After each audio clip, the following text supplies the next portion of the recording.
बिस्मिल्लाहिर्रहमानिर्रहीम अस्सलामु अलैकुम अल्लाहुम्मा सल्ली अला व अला आले मोहम्मद सल्लल्लाहु तआला अलैहि वसल्लम। वेलकम टू सियासी शतरंज। मैं हूं तराज ख़वातीन व हज़रात। आज की सियासत में यकीनन दो बड़ी जमातें जो नजर आ रही हैं आने वाले इलेक्शन में, एक पाकिस्तान पीपल्स पार्टी है और एक पाकिस्तान मुस्लिम लीग नवाज है। अगर बात करें नवाज शरीफ साहब की या पीपल्स पार्टी की, तो दोनों सियासी जमातों को इस बात का तदारुक है, एहसास है कि जो मुल्क के मुआशी हालात हैं वो इंतहाई अहमियत दरकार हैं, उनके ऊपर नज़र डालनी होगी।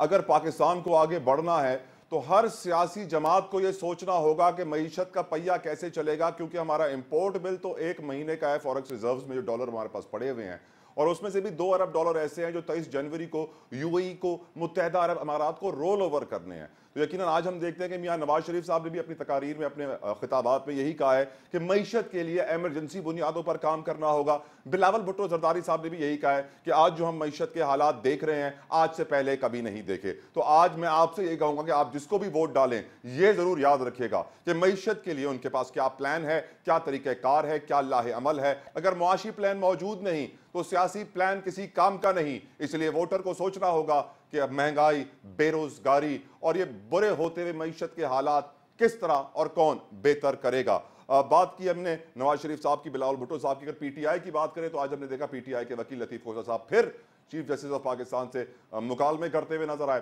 पहला एपिसोड हमने तब देखा था जब चीफ जस्टिस ने कहा था कि सरदार हटा दें आप लतीफ खोसा अपने नाम से, जिसके ऊपर कहा गया कि 1976 के बाद सरदार खत्म हो गया, आप क्यों लगाते अपने नाम में सरदार। और फिर हमने देखा कि जो तरीकेकार लतीफ खोसा ने अगली बार अपनाया उसके ऊपर ऑनरेबल चीफ जस्टिस ने कहा कि यह तरीका दुरुस्त नहीं है। और आज हमने क्या देखा? आज हमने देखा कि ऑनरेबल चीफ जस्टिस कहते हैं कि आप बाहर जाकर कहते हैं कि अदलिया पर एतबार नहीं, और फिर अदालत में आकर कहते हैं कि हमें रिलीफ चाहिए।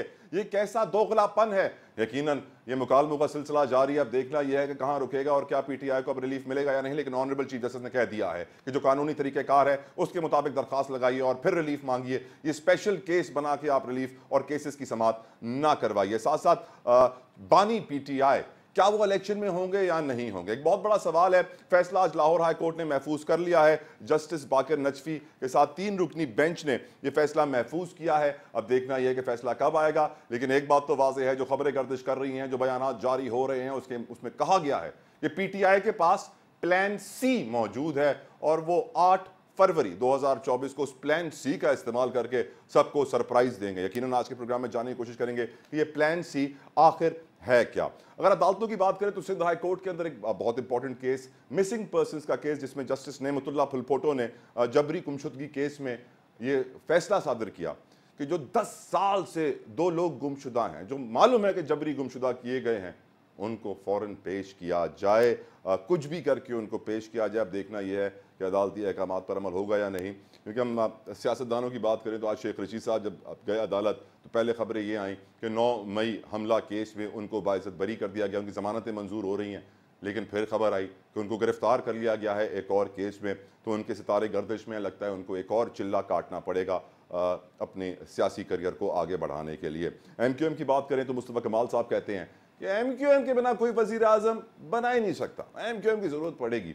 यकीनन MQM का माजी में भी, तारीख में यही हम नज़र डालते हैं तो मालूम पड़ता है कि MQM हमेशा किसी न किसी की साइड लेती है, खुद मेन रोल में नज़र नहीं आती, लेकिन साइड लाइन पे ज़रूर रोल में हमें नज़र आती है। बात करें जहांगीर तरीन साहब की, इस्तेहकाम पाकिस्तान पार्टी की, तो उनका स्टेटमेंट आज इंतहाई गौर तलब है, आपकी तवज्जो चाहिए।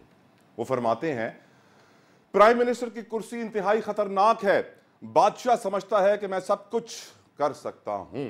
यकीनन हम जानते हैं अंग्रेजी का मुहावरा है एब्सोल्यूट पावर करप्ट्स एब्सोल्यूटली। यकीनन ये कुर्सी ऐसी है कि इस पर जो बैठता है वो बदल जाता है। आज के प्रोग्राम में अपने मेहमानों से पूछेंगे कि आखिर क्या वजह है कि ये कुर्सी सबको बदल डालती है। एक और बहुत इंपॉर्टेंट खबर आज की ये थी कि वफाकी मोहतसब फौजिया वकार साहिबा ने साबिक DG NAB justice retired Javed Iqbal और साबिक चेयरमैन नैब और साबिक DG नैब दोनों को तलब कर लिया है। तैयबा गुल हिरासा केस, जिसके अंदर कहा गया था कि तैयबा गुल गई थी नैब के पास अपनी इन्वेस्टिगेशन, अपनी कंप्लेंट के साथ, लेकिन फिर चेयरमैन नैब ने कह दिया कि आपको ये काम करने होंगे, फिर आपकी इंक्वायरीज खुलेंगी, जिसके ऊपर वो वफाकी मोहतसब की बात काफ़ी वक्त से है। लेट्स सी कि क्या वफाकी मोहतसब इतने ताकतवर शख्स को कोई सज़ा सुना सकता है या नहीं। लेकिन यकीनन सियासत के मैदान में बहुत कुछ हो रहा है। मेरे साथ कमाल पैनल भी मौजूद है में जो ज्वाइन कर चुकी हैं शर्मिला फारूकी साहबा फ्रॉम पाकिस्तान पीपल्स पार्टी। शर्मिला साहबा, thank you so very much for your precious time. Rana Mohammad Arshad साहब पाकिस्तान मुस्लिम लीग नून से, बहुत बहुत शुक्रिया राना साहब आपके कीमती वक्त का। कुछ वक्त के बाद में ज्वाइन कर रहे हैं कामरान मुर्तज़ा साहब जमीयत उलमा इस्लाम फे से, शौकत पराचा साहब तज्जियाकार हमारे साथ होंगे एक ब्रेक के बाद। Stay tuned.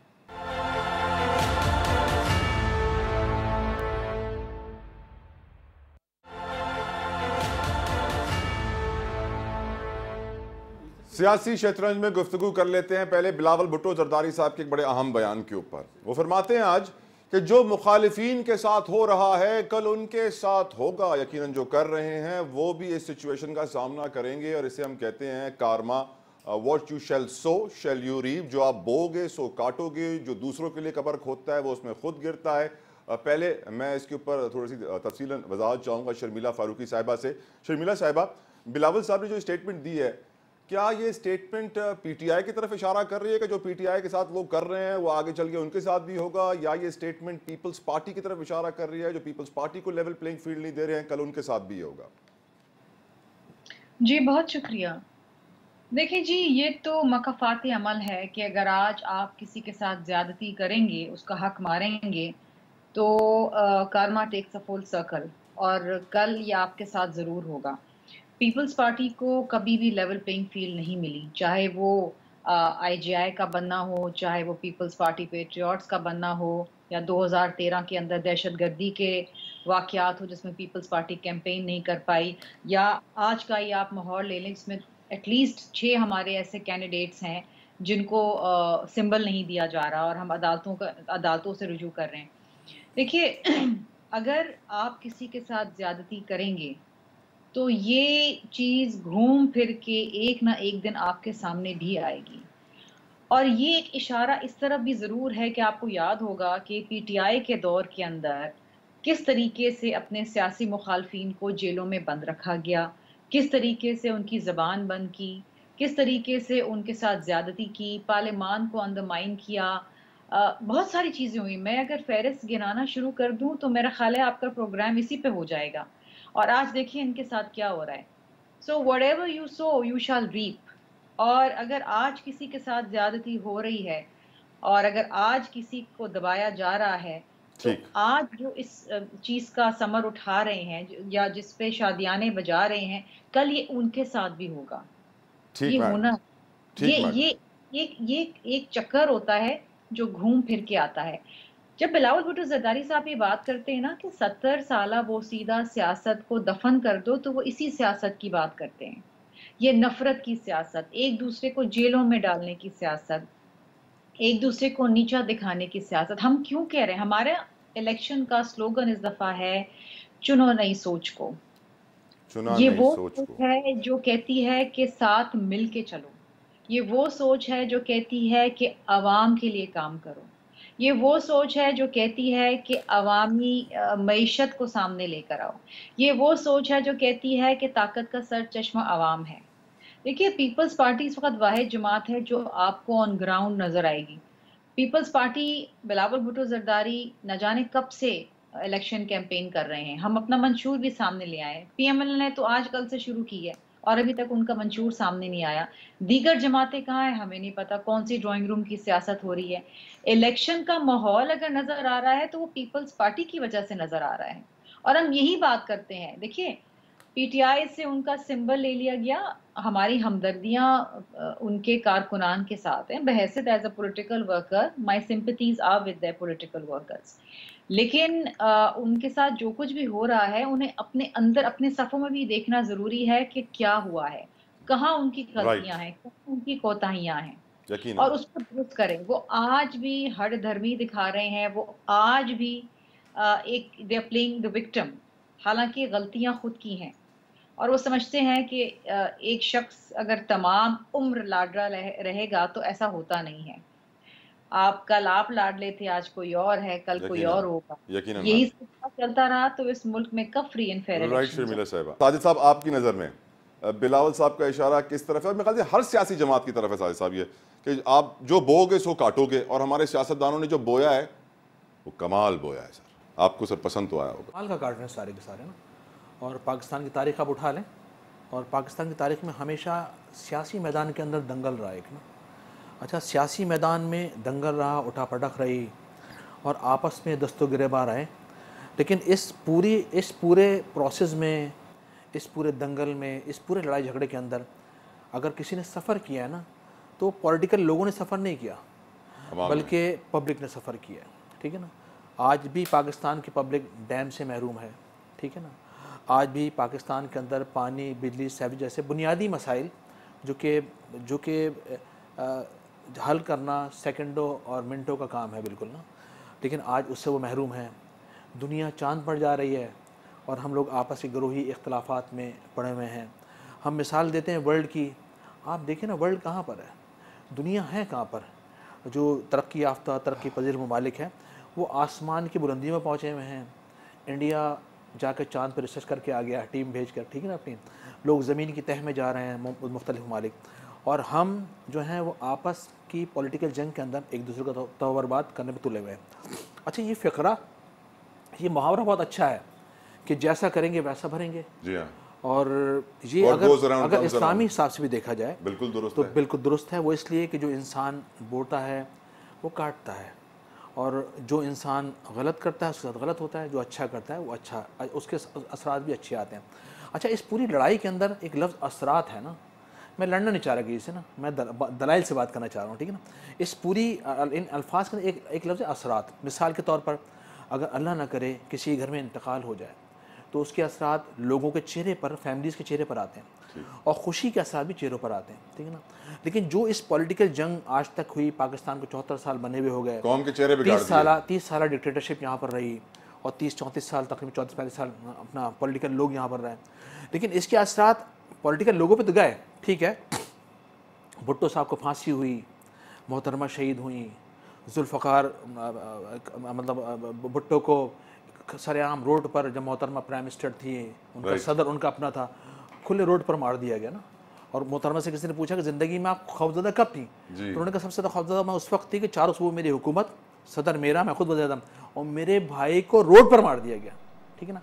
तो ये कौमों पर उसके असरात सब आते हैं। ठीक है ना। आप देख लें कि कौम आज भी परेशान है, आज भी मसाइल का शिकार है, लेकिन हम एक चीज़ से सबक नहीं सीख रहे। मिसाल के तौर पर अगर यही इख्तिदार मुझे मिल जाए तो मैं डिक्टेटर बन जाता हूँ, यही इख्तिदार अपोजिशन को मिल जाए। इसके ऊपर मैंने एक खास सेगमेंट रखा हुआ है इस टॉपिक के ऊपर, क्योंकि जहांगीर तरीन साहब ने भी आज एक ऐसा ही स्टेटमेंट दिया, मैं उस पर तफसीलन गुफ्तगू करूँगा, अगर इजाज़त दें साजिद साहब।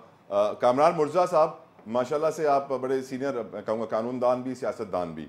जो बिलावल भुट्टो जरदारी साहब की स्टेटमेंट है कि जो मुखालिफिन के साथ हो रहा है कल उनके साथ भी होगा, मैं अग्री करता हूँ, ये बिल्कुल दुरुस्त बात है, what goes around comes around. लेकिन फिर मैं सोचने पर मजबूर होता हूँ कामरान साहब, कायदे आज़म मोहम्मद अली जिन्ना ने ऐसा क्या किया था जो उनकी एम्बुलेंस के साथ ऐसा हुआ, लियाकत अली खान ने ऐसा क्या किया था मुखालिफिन के खिलाफ कि उनके साथ ऐसा हुआ, फातिमा जिन्ना ने ऐसा क्या किया था अपने मुखालिफिन के साथ जो उनके साथ ऐसा हुआ, जुल्फ़िकार भुट्टो ने ऐसा क्या किया था अपने मुखालिफिन के साथ कि उनको लटका दिया गया।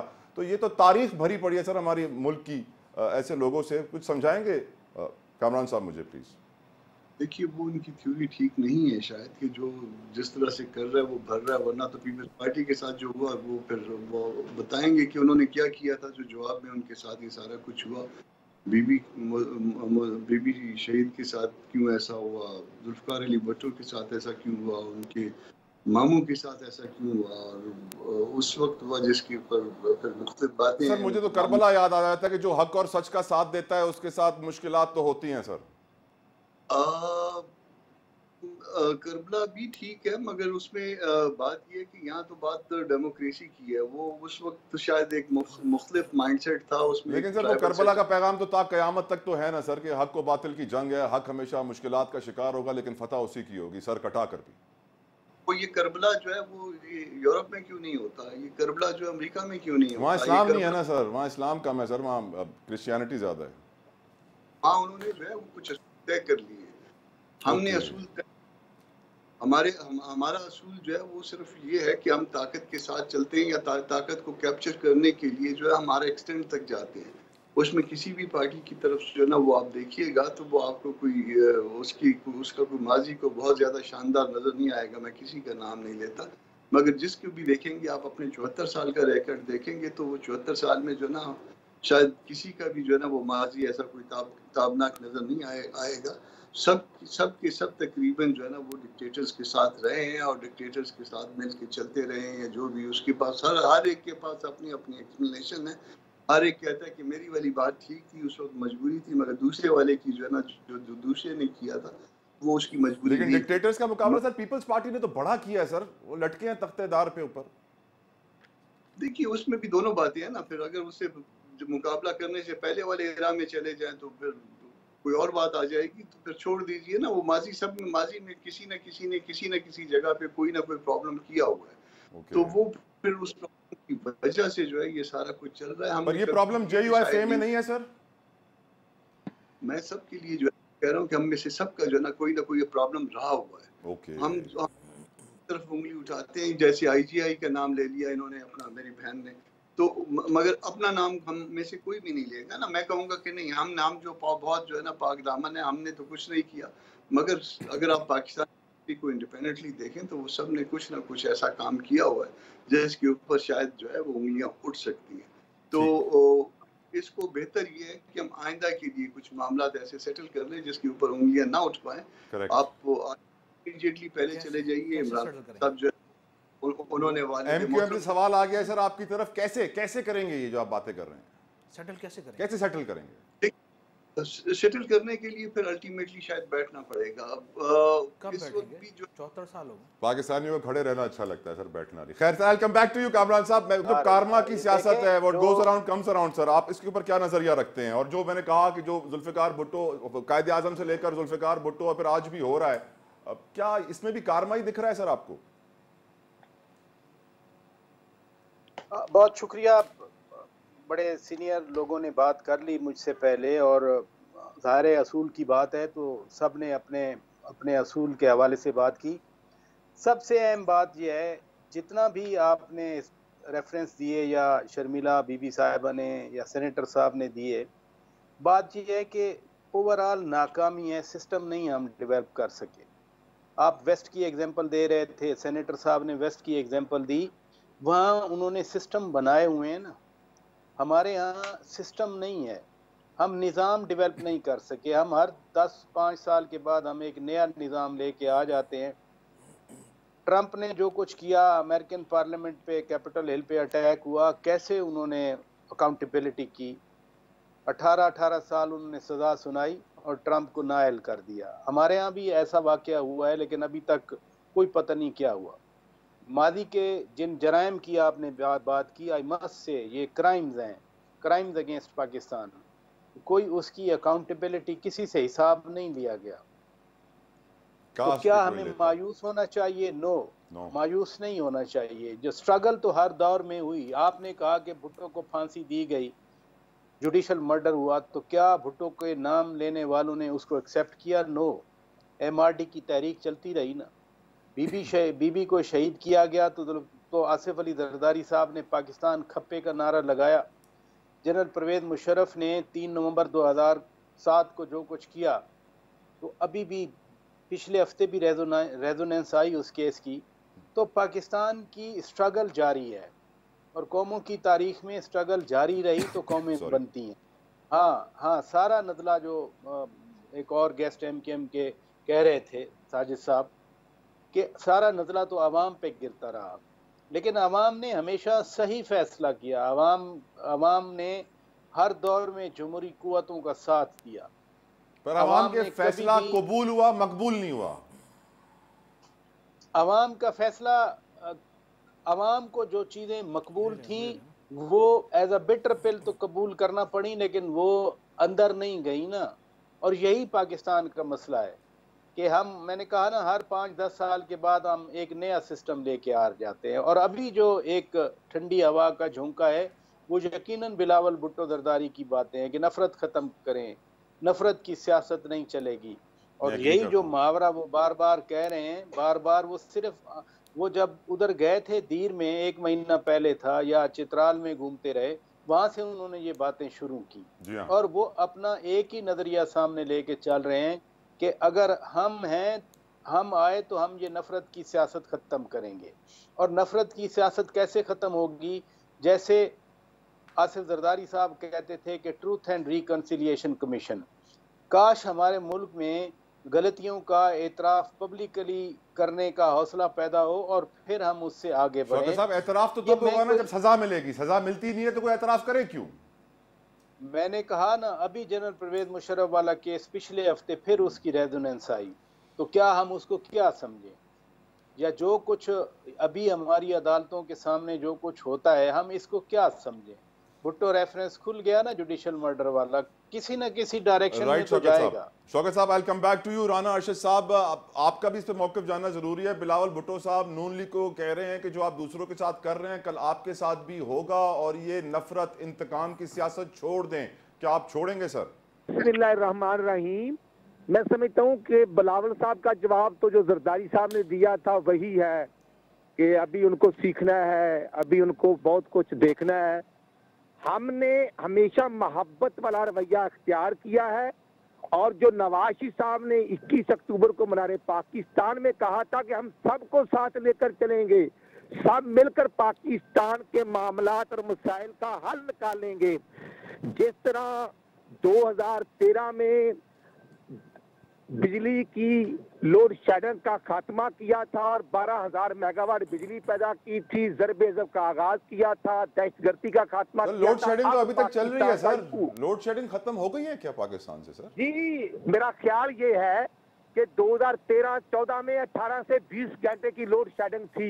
ठीक, 12,000 मेगावाट सर वो तो दहशतगर्दी भी तो आपने खत्म की है सर, ये भी तो याद दिलाएं। अमली तौर पर ये बिक्की पावर स्टेशन शेखपुरे में है, ये हेड पल्लो की कसूर में है, हवेलियां बहादुर शाह जंग में है और उसके साथ सर वो आपके मुखालिफिन कहते हैं कि आप झूठे दावे करते हैं कि हमने ये कर दिया, हमने दहशतगर्दी खत्म कर दी, हमने एटम बम बनाया।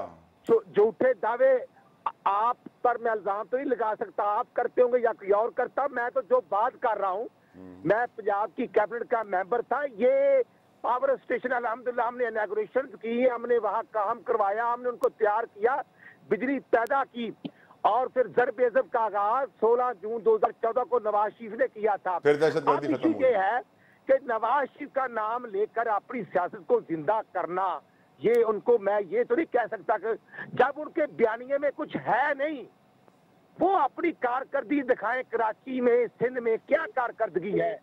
जब कुछ कहने को नहीं है तो फिर वो इल्जामात और फिर। बहुत बहुत शुक्रिया राना साहब, बहुत बहुत। यकीनन आपकी लाइन कट हो गई है, एक मुझे ब्रेक की तरफ जाने का कहा जा रहा है, मैं वापस आऊंगा, फिर मुझे बहुत इंपॉर्टेंट स्टेटमेंट के ऊपर अपने पैनल से जवाब लेना है। जहांगीर तरीन साहब कहते हैं कि वजीर आजम की कुर्सी खतरनाक तरीन चीज़ है, बादशाह समझता है मैं कुछ भी कर सकता हूं। ब्रेक के बाद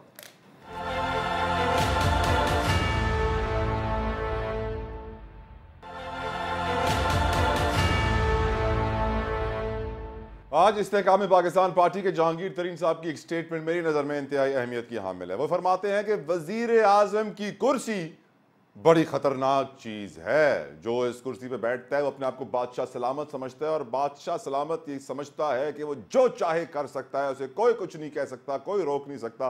अंग्रेजी का बड़ा मशहूर मुहावरा है, एब्सोल्यूट पावर करप्ट्स एब्सोल्यूटली। यकीनन इतनी ज़्यादा ताकत जब किसी एक इंसान के हाथ में आ जाती है तो करप्शन भी उसके अंदर बहुत ज़्यादा आती है। मैं शर्मिला साहिबा, आपकी नज़र में ये स्टेटमेंट सच है? क्या प्राइम मिनिस्टर की कुर्सी एक्चुअली बहुत खतरनाक है, नुकसानदेह है, बंदे को करप्ट बना देती है? आपका इस पे क्या ओपिनियन है मैम? देखिए जी, ये तो एक हकीकत है कि जब आपको एब्सोल्यूट पावर मिलती है तो जाहिरी बात है आप समझते हैं कि यू आर इंडिस्पेंसिबल, और ये सिर्फ पाकिस्तान के हवाले से नहीं है, दुनिया भर के हवाले से है। लेकिन वो एब्सोल्यूट पावर पाकिस्तान में किसी वजीर आजम को आज तक मिली नहीं है। हमने इस मुल्क में देखा है कि वजीर आजम, आप ये कह रही हैं कि ये पावर सिर्फ आर्मी चीफ को मिलती है पाकिस्तान में? नहीं, मैंने आर्मी चीफ का तो नहीं कहा। फिर किसके पास है ये पावर? किसके पास है पाकिस्तान में एब्सोल्यूट पावर? अगर प्राइम मिनिस्टर के पास नहीं, आर्मी चीफ के पास नहीं, तो किसके पास शर्मिला साहिबा?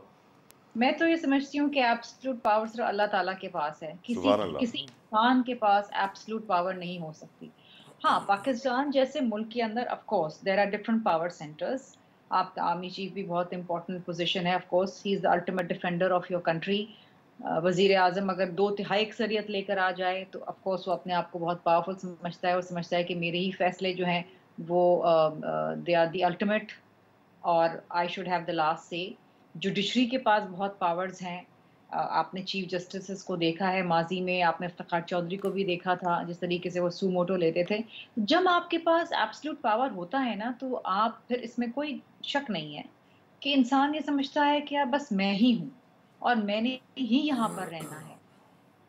बड़े बड़े बादशाह आए, बड़े बड़े फिरौन आए, लेकिन कोई भी, सब मिट्टी के नीचे चले गए, सब चले गए। अगर कोई एब्सोल्यूट पावर किसी के पास है तो अल्लाह ताला की जात है, उससे बढ़ के कोई नहीं है। लेकिन इंसान बड़ा हकीर है, वो समझता है कि शायद मैं इंडिस्पेंसिबल हूँ। पाकिस्तान के अंदर अनफॉर्चुनेटली हमने नहीं देखा कि एब्सोल्यूट पावर किसी प्राइम मिनिस्टर के पास ऐसा चाया हो। अगर कभी किसी को 2 तिहाई अक्सरियत मिल भी गई है तो फिर वो 4, 4.5, 3 साल के अंदर घर भी चला गया है, फिर वो कहीं और से एक पावर आया है और उसको उसकी औकात दिखा दी है। तो अनफॉर्चुनेटली हमारे यहाँ जब देखें, अभी ये बात हो रही थी ना कि ये कैसी सियासत है और ये जो नफरत की सियासत, बिलावल भुट्टो ज़रदारी साहब जब बात करते हैं कि 70 साला सियासत को रद्द कर दें, एक नई सियासत, एक नई सोच को जन्म दें, तो वो यही बात करते हैं। Nobody is indispensable. पाकिस्तान के अलावा किसी दुनिया में दुनिया चलती रहती है, मुल्क चलते रहते हैं, लोग आते जाते रहते हैं, बादशाह आते जाते रहते हैं। देखिए हकीकत ये है कि आपने हमेशा ज़िंदगी में एक काम करना है। ये काम ये है कि आपने लोगों की खिदमत करनी है। ताकत का सर चश्मा अवाम को समझना है, और जब आप ताकत का सर चश्मा अवाम को समझेंगे, आपके अंदर इन्हिसारी होगी, आपके अंदर हमदर्दी होगी। ये मैं की जो सियासत है ना, अना की सियासत, ये आपको कहीं भी नहीं लेके जा सकती, ये आपको ख़त्म कर देगी। और आपने देखा इमरान खान के साथ क्या हुआ। He thought that he had absolute power, he thought that he was indispensable, he thought that he is here forever. लेकिन क्या हुआ? आज उनका नाम लेने के लिए लोग जो है वो तैयार नहीं है। यही एक हकीकत है। तो जब भी अल्लाह ताला भी तो दिखाता है ना, वो कहता है कि ज़मीन पे अगर इतना गुरूर करोगे तो फिर मैं तुम्हें दिखाऊंगा कि ताकत किसके पास है। ताकत सिर्फ मेरे पास है। Well said, well said, well said. खुशी की बात नहीं है, इसमें कोई खुशी की बात नहीं है। अल्टीमेटली हो क्या रहा है? पाकिस्तानी अवाम सफ़र कर रही है, पाकिस्तान सफ़र कर रहा है, मईशत बदहाल है, सियासत बदहाल है, महंगाई अरूज पे है, बेरोज़गारी, गुर्बत ने इस तरीके से लोगों को लपेट में लिया हुआ है कि एक वक्त की इज्जत की रोटी खाना भी मुश्किल हो गया है। अभी अगर आप ऑक्सफैम की रिपोर्ट पढ़ें जो अभी हाल ही में आई है आजकल में, उसमें लिखा है कि जी गरीब से गरीब तर होते चले जा रहे हैं दुनिया के अंदर। 1% अमीर लोग हैं जिनकी कोविड के बाद से जो इनकम है और जो वेल्थ है वो डबल हो गई है, लेकिन गरीब से गरीब तर होता चला जा रहा है। ये क्यों होता है? Capitalism, of course capitalism, absolutely. यकीनन। मैं गुफ्तगू ले जाता हूँ साजिद साहब की तरफ। साजिद साहब, आपकी नज़र में भी वज़ीर आज़म की कुर्सी क्या इतनी खतरनाक, और मैं बड़ा मजबूर हूँ सोचने पे साजिद साहब, इतनी खतरनाक है फिर भी सबको चाहिए। देखिए बहुत अच्छा प्रोग्राम चल रहा है ना। अच्छा, मैं इसमें कोई इख्तलाफी बात भी नहीं करना चाह रहा, क्योंकि उमूमन पॉलिटिकल लोगों को लोग लड़ते हुए देखते हैं ना मीडिया पर और स्क्रीन, और मैं ये अवॉइड करता हूँ। ठीक है ना, बिल्कुल। अच्छा, मैं भी आज अवॉइड करने के मूड में हूँ कि बिल्कुल हमें दलाइल पे बात करना चाहिए। अच्छा, इसमें कोई शक नहीं कि एब्सोल्यूट पावर अल्लाह ताला के पास है और दुनिया को निज़ाम चलाने वाला भी वही है, ठीक है ना। लेकिन दुनिया के अंदर वो मुख्तलिफ़ लीडरों को पैदा करता है, उनके अंदर लीडरशिप क्वालिटी देता है और फिर आवाम को उनकी जानिब मुतवज्जा करता है और फिर लोग उनके पीछे चलते हैं, ठीक है ना। अच्छा, अगर हम पाकिस्तान का थोड़ा सा जायचा खींचें और देखेंगे पाकिस्तान में अब तक जितने वज़राए आज़म आए और जो उनको पावर 2 साल की मिली, 2.5 साल की पावर मिली, तो क्या जो 2-2.5 साल की पावर जो उनको मिली उसमें उन्होंने कुछ काम किया है? लड़ने झगड़ने में गुजार दिया। और अच्छा, देखने में पाकिस्तान के अंदर ये आया है कि मिसाल के तौर पर 3 मरतबा से या 4 मरतबा पीपल्स पार्टी की गवर्नमेंट बनी, नून लीग ने खराब ट्रेन मार्च, रेल मार्च और दीगर मार्चेस चले और एक दूसरे की हुकूमत दोनों ने एक दूसरे के साथ गिराते रहे, ठीक है। कितनी जंगी हुई पाकिस्तान बनने के बाद, 2 टुकड़े हुआ, तो लड़ाई। अच्छा, इसके अलावा देखिए एब्सोल्यूट पावर क्या दुनिया के और ममालिक नहीं है क्या? नेल्सन मंडेला जिन्होंने 27 साल कैद काटी और सिर्फ 5 साल वज़ीर आज़म रहे और 2008 तक वो दहशतगर्दों की फहरिस्त में, बिल्कुल। और उसके बाद उन्होंने 5 साल बाद रिज़ाइन कर दिया, बस ठीक है मेरा सियासत का टाइम ख़त्म। क्या मातिर मोहम्मद को हम नहीं देखते कि जब वो उन्होंने मैं 20-25 साल वो भी रहे शायद ना, और उसके बाद जब उन्होंने दोबारा उनसे रिक्वेस्ट की तो उन्होंने कहा नहीं सॉरी, मैंने अपना टाइम पूरा कर लिया और मैं दूसरे को टाइम देने जा रहा हूँ। आपको लगता है पाकिस्तान में कोई नेल्सन मंडेला आ सकता है? अच्छा, इसके बिल्कुल हो सकता है, इंसान सब जगह है। अच्छा, इसके अलावा आप जेल में तो फिर एक ही शख्स है, वही निकल सकता है। मातिर अभी गुज़श्ता कुछ अर्से पहले आप तुर्की के वज़ीर-ए-आज़म को देखें, जी हाँ, ठीक है ना, कि उनके लिए लोग निकले। ये थोड़ा डिफरेंट एग्जांपल मैं दे रहा हूँ कि उनके लिए तैयब अर्दगान के लिए लोग रोडों पर आए और टैंकों के आगे खड़े हो गए लोग, ठीक है ना, और उन्होंने अपने सीने पेश किए कि पहले गोली हमारे और फिर बाद में उनके। यहाँ लोग वोट देने नहीं निकल रहे, सीने का पेश करेंगे। अच्छा देखिए, वो उसकी वजह ये है कि ये महातिर तैयब अर्दगान का किरदार लोगों को रोड पर ले आया, ठीक है ना। तो इस तरह हमारा जो किरदार है ना, वो पब्लिक में क्या है, ठीक है, पब्लिक वोट दे भी देते हैं, बाज़ औक़ात सुनते हैं। ज़्यादातर लोग एहतजाज करने के लिए रोड पे आना पड़ता है। बिल्कुल आते हैं, अब तो उनमें वो ताकत भी नहीं है। मतलब मिसाल के तौर पर पेट्रोलियम प्राइस इंक्रीज़ कर रहा है, इलेक्ट्रिसिटी प्राइस इंक्रीज़ कर रहे हैं, लेकिन लोगों में ये ताकत भी ख़त्म हो गई कि वो रोडों पर आए।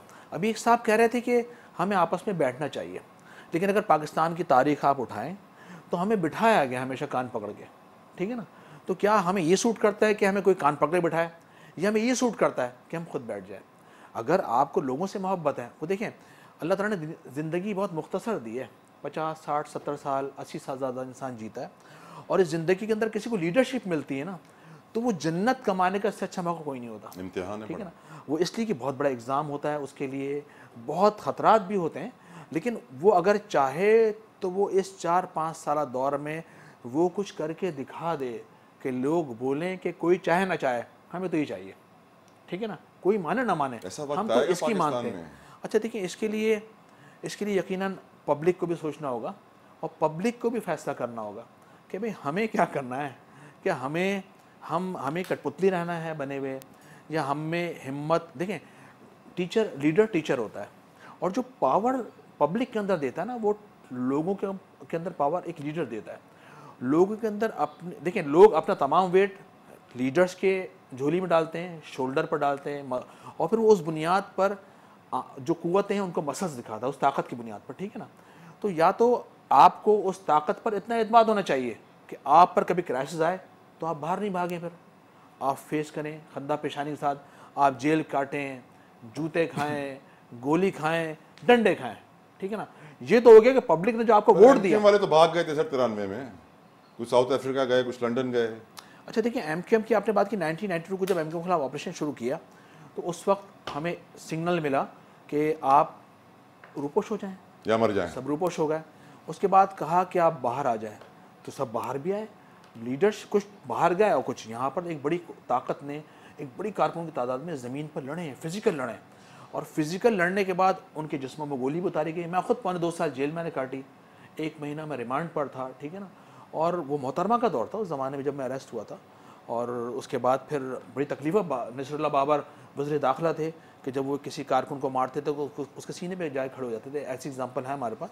आसिफ जैदी हमारे औरंगी के कारकुन थे, उनको जब मारा तो उनके सीने पे खड़े होकर कहा कि मैंने अमन कायम कर दिया। तो ये पाकिस्तान के अंदर एग्जाम्पल सब रही हैं। प्रोग्राम में गुफ्तगू का सिलसिला जारी रहेगा इस ब्रेक के बाद। Don't go anywhere.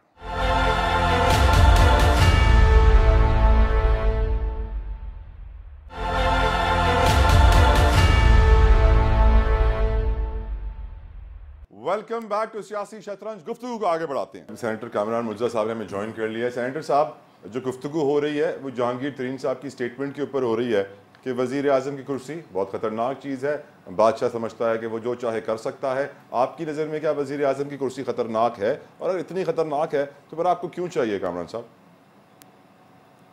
देखिए, एक दिन ऐसा आ जाएगा इस मुल्क में कि लोग शायद कुर्सियां लेने से इनकार कर देंगे। आप किसी भी कुर्सी के हवाले से देख लीजिए, किसी भी कुर्सी पे बैठे हुए लोग उनकी हम वो मिट्टी प्लीत करते हैं। आपके मुंह में घी, शक्कर, काजू, बादाम, पिस्ते सर।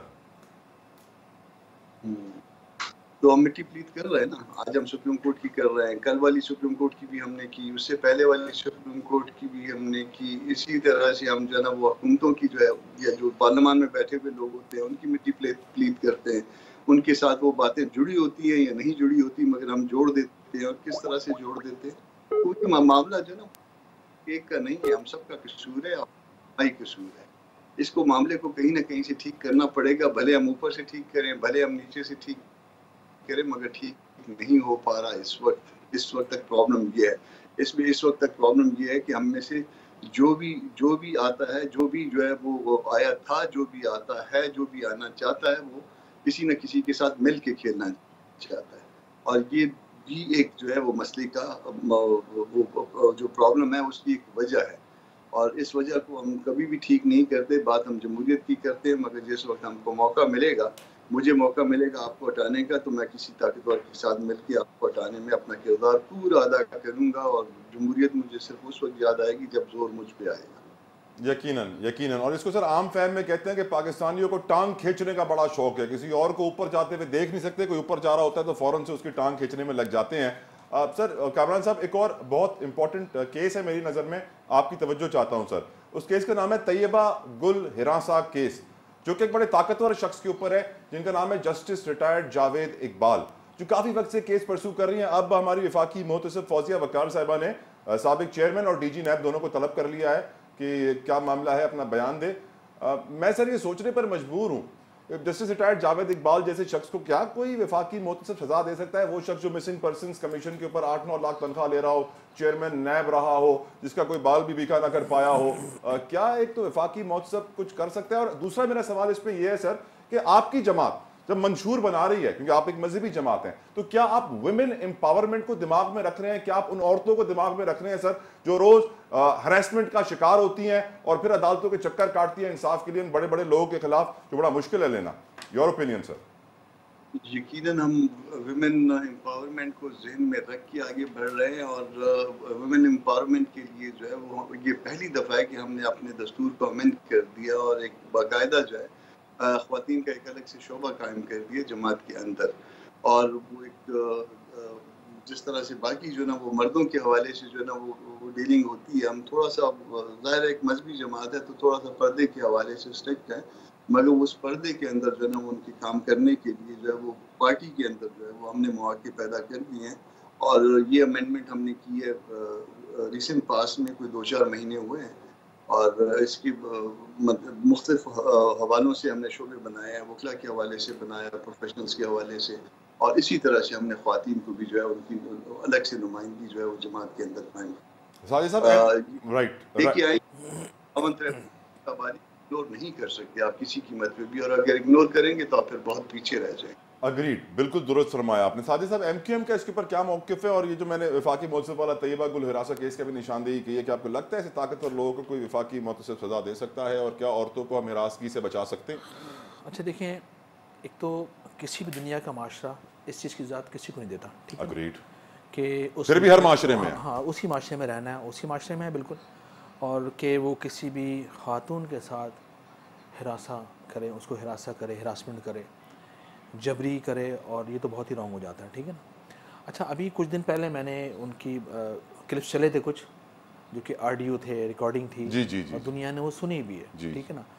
और मेरे ख्याल में अब अदलिया का काम है ये कि अब उन्हीं के जज का केस उनके पास आया है, ठीक है ना? ये बहुत इम्तहान वाली बात है, वो इसलिए कि एक साथ बैठने वाले लोग, पेटी भाई कुछ करता है क्या सर? लेकिन यही तो एग्जाम्पल कायम करनी है, क्योंकि वो इसलिए कि जब कोई जज, जब कोई पार्लियामेंटेरियन, जब कोई प्राइम मिनिस्टर, जब कोई वज़ीर आला अपनी सीट पर आता है तो उससे पहले वो ओथ लेता है, ठीक है ना? ईमानदारी का हल्फ लेता है वो, ठीक है ना? और अपना हक़ अदा करने का ईमानदारी के साथ, और उसूल व ज़वाबित के साथ अपना टाइम पीरियड पूरा करने का, पाकिस्तान के आइन, कानून और लॉ के अंदर रहते हुए अपनी जिम्मेदारियाँ पूरी करेगा। तो मेरे ख्याल में अगर ये जो तैयबा गुल का जो केस है, जो मैंने थोड़ा बहुत उस ज़माने में, थोड़ा टाइम हो गया इसको भी, जो क्योंकि बहुत ज़्यादा ऑडियो क्लिप्स चली थी उस ज़माने के अंदर, तो मेरे ख्याल में अब जस्टिस फौजिया वकार साहिबा वफाकी मोहतसिब नहीं, अभी जो जस्टिस रिटायर्ड जावेद इकबाल साहब को चाहिए, बड़े ताकतवर आदमी जी हाँ, कि वो अपने आप को खुद पेश कर दें, ठीक है ना? अभी मैंने आज सुना कि 10 दिन का टाइम उन्होंने वो बीमार है, कह रहे हैं बीमार हैं। अच्छा, फिर ये बिल्कुल कल तक यही अल्फाज, जब नैब के चेयरमैन थे ये, तो न जाने क्या क्या पॉलिटिकल लोगों लिए कहते थे, ये बहुत डिफरेंट इनके व्यूज़ निकल के आते थे सामने लोगों के सामने। हम ऐसे तो नहीं, पानामा में भी इनका किरदार था, तो इसीलिए जो नवाज शरीफ के खिलाफ जितने लोग थे सबको साइड किया जाए, तो इसलिए जस्टिस रिटायर्ड जावेद इकबाल भी साइड हो। ये तो अल्लाह उसका रसूल जाने बहरहाल, ये तो वक्त साबित करेगा। तारीख साहब भी यही कह रही है कि अल्लाह कर रहा है, वो नहीं कर रहा। कभी तारीख को कोई धुलना नहीं सकता, और वक्त आने पर तारीख प्रूफ कर देगा किसका किस किस जगह पर, किस किस वक्त पर क्या क्या किरदार रहा है। लेकिन मेरे ख्याल में अब ये जिस पैनल के सामने जजेस के ये केस आया है, उनकी बहुत बड़ी जिम्मेदारी बनती है, ठीक है ना? और वो अपनी जिम्मेदारी को निभाएं और बताएं कि कौम की इस बेटी को अगर वाकई में अगर वो राइट है तो फिर इंसाफ दे, अगर वो रॉन्ग है ऐसी तो कितनी फिर बेटियां हैं, आफिया सिद्दीकी मुझे याद आ जाती हैं अमेरिका में, उनके साथ भी क्या कुछ हमने राइट उनको दिलवाया। साजिद साहब, एक और बड़ा इंपॉर्टेंट सवाल है, मुस्तफ़ा कमाल साहब की आज की स्टेटमेंट है कि MQM के बिना कोई वजीर आजम नहीं बना सकता। इसका एक एंगल ये भी निकल रहा है कि सर MQM हमेशा ग्रेवी में रहेगी, बोटी कोई और होगा। अच्छा देखिए, ये एग्जांपल मेरे ख्याल में देने का बुनियादी मकसद शायद ये है कि माजी के अंदर ये तजुर्बात में रही हैं चीज़ें कि MQM के बगैर कोई वज़ीर आज़म नहीं बन सका। सही बात है कि नवाज शरीफ साहब हों, मोहतरमा खुद, वो तो तब जब MQM का 20 से ज़्यादा सीट्स थी, अब तो 7-8 सीट्स बची थी। साहब खुद, इवन ये कि नवाज शरीफ साहब खुद, इमरान खान खुद, ठीक है, जो लास्ट टाइम जो 7 सीटें थी, वो 7 सीटों की बुनियाद पर इमरान खान साहब वज़ीर आज़म बने पाकिस्तान के, ठीक है ना। और बिल्कुल MQM का हमेशा बहुत अहम रोल रहा है, लेकिन MQM ने अपना रोल अपना अदा किया है हमेशा से कि किसी को वज़ीर आज़म बनाने में, उसको उस सीट तक ले जाने में। लेकिन जब वक्त पर सीट पर आया ना, जब उसको पावर, एब्सोल्यूट पावर मिली, जब उसको मिला, अभी यही डिस्कस हो रही ना, जब उसको पावर मिली ना, तो उसने कराची के साथ ज़्यादती की, नाइंसाफ़ी की, धोखा किया। आपने तो कराची के साथ ज़्यादती की, आपने 2 साल जेल काटी है, इतना रिमांड से आए और इलेक्शन नहीं लड़ रहे। ये पार्टी पॉलिसी होती है, ठीक है। दिल नहीं टूटता आपका सर? नहीं, बिल्कुल दिल नहीं टूटता, क्योंकि पॉलिटिक्स के अंदर ये सब होता है ना, ये होता हुआ चला आ रहा है, ये सिलसिला चलता रहेगा। और पॉलिटिक्स पेशेंस का नाम है और बर्दाश्त। सर, हमारे दीन में भी सब्र और शुक्र, सब्र का नाम है, ठीक है। बहुत बहुत शुक्रिया साजिद साहब, वक्त की कमी है, नहीं तो गुफ्तगू जारी रहती। साजिद साहब का मेरा शुक्र अदा करेंगे। कामरान मुर्जा साहब, शर्मिला फारूकी साहिबा, शौकत पराचा साहब, राना मोहम्मद अरशद साहब, thank you so very much for joining us. Until next time, अल्लाह हाफिज़।